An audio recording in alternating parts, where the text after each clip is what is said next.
Bismillahirrahmanirrahim. Assalamualaikum warahmatullahi wabarakatuh. Puji dan syukur senantiasa kita panjatkan kehadirat Allah Subhanahu wa Ta'ala. Dengan rahmat dan rahimnya, kami dapat membuat video pembelajaran ini tanpa adanya kendala. Selawat serta salam semoga senantiasa terus dilimpahkan kepada Nabi panutan kita, Nabi Muhammad SAW, kepada para keluarganya dan juga sahabatnya, serta mudah-mudahan sampai kepada kita selaku umat yang terakhir dan sampai saat ini terus mengikuti jejak langkahnya. Amin ya rabbal alamin. Pada kesempatan ini kami akan mengulas kitab Arba'in Nawawi yang ditulis oleh Imam Nawawi atau nama asli beliau Abu Zakaria Muhyiddin An-Nawawi. Sebelum kita mengulas kitab ini, kami akan menjelaskan secara singkat biografi dari penulis kitab ini. Di sini saya akan menjelaskan tentang biografi Imam Nawawi. Imam Nawawi sendiri dilahirkan di negeri Nawa, salah satu tempat di Suriah.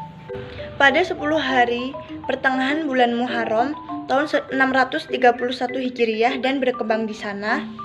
Masa kecilnya dilalui dengan mendatangi para ulama untuk berkonsultasi dalam berbagai urusan. Dia tidak suka bermain dan bercanda layaknya anak-anak yang lainnya. Karenanya, dia telah hafal Al-Quran menjelang usia balik. Pada usia 19 tahun, bapaknya membawanya ke Damaskus untuk menuntut ilmu. Lalu dia tinggal di madrasah pesantren Ar-Rawahiyah dekat Jami Masjid Agung Umawi di Damaskus. Kala itu tahun 649 Hijriah. Kitab At-Tanbih dihafalnya selama waktu 4,5 bulan saja. Setahun sesudahnya, dia mengaji kitab Al-Muhazzab karangan Asy-Syirazi kepada syekhnya Ishaq bin Ahmad bin Utsman Al-Maghribi Al-Maqdisi yang merupakan guru pertamanya dalam bidang fikih. Dia meninggal di hari Rabu 24 Rajab 676 Hijriah di negerinya Nawa. Nah, berikut adalah karangan-karangan dari Imam Nawawi yang terkenal sangat banyak. Uraian kitab Arba'in Nawawi. Meskipun jumlah hadis yang sebenarnya hanya 42, kitab ini disebut Al-Arba'in, yang secara harfiah berarti 40. Dan ini umum dalam bahasa Arab, karena digolongkan ke dalam bahasa Majaz, tepatnya termasuk dalam aturan Itlaqul Juz'i Alal Kulli. Adapun alasan An-Nawawi menambahkan 2 hadis yang melengkapi 40 hadis yang lain, itulah mengapa Ibnu Hajar Al-Haytami menjelaskan dalam bukunya yang berjudul Al-Fathu Al-Mubin. Menurut Al-Haytami, An-Nawawi kagum dengan hadis ke-41 yang berisi perintah melawan nafsu dan perintah untuk mengikuti syariat. Isi hadis ini tentu saja merupakan ruh dari semua 40 hadis sebelumnya.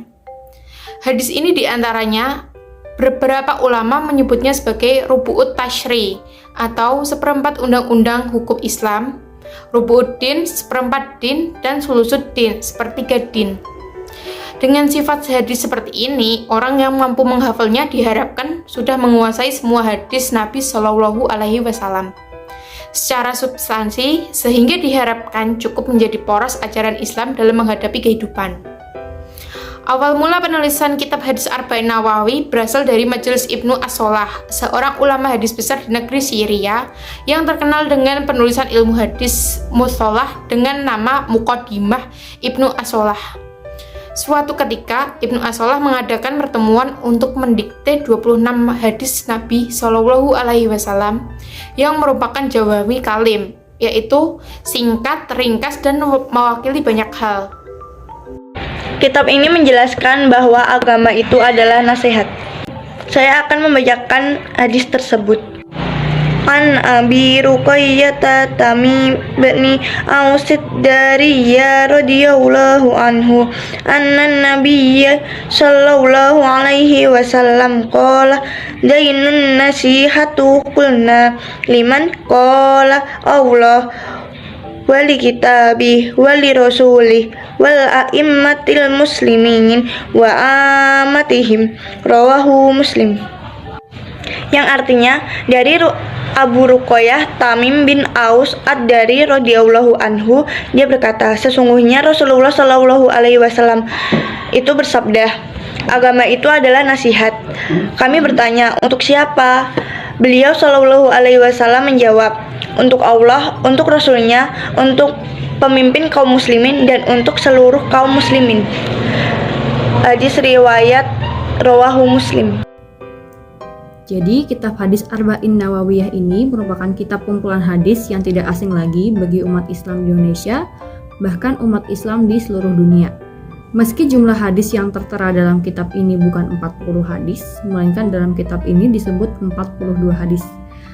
Hal itu karena orang Arab memang biasa tidak menyertakan bilangan pecahan dan hanya menyebut bilangan puluhan. Akhirnya mereka menyebutnya arba'in, 40. Meski jumlah lebih satu atau dua bilangan. Dalam perkembangannya, kitab ini telah menjadi bahan ajar baik di pondok pesantren, TPQ maupun universitas di Indonesia. Selain itu, kitab ini telah menjadi rujukan oleh ulama di penjuru dunia dalam berdakwah dan pendidikan. Demikian video singkat mengenai kitab Arba'in Nawawi. Semoga video ini dapat bermanfaat bagi kita semua. Jika ada kesalahan ataupun kekurangan, kami mohon maafnya sebesar-besarnya. Sekian, terima kasih. Wassalamualaikum warahmatullahi wabarakatuh.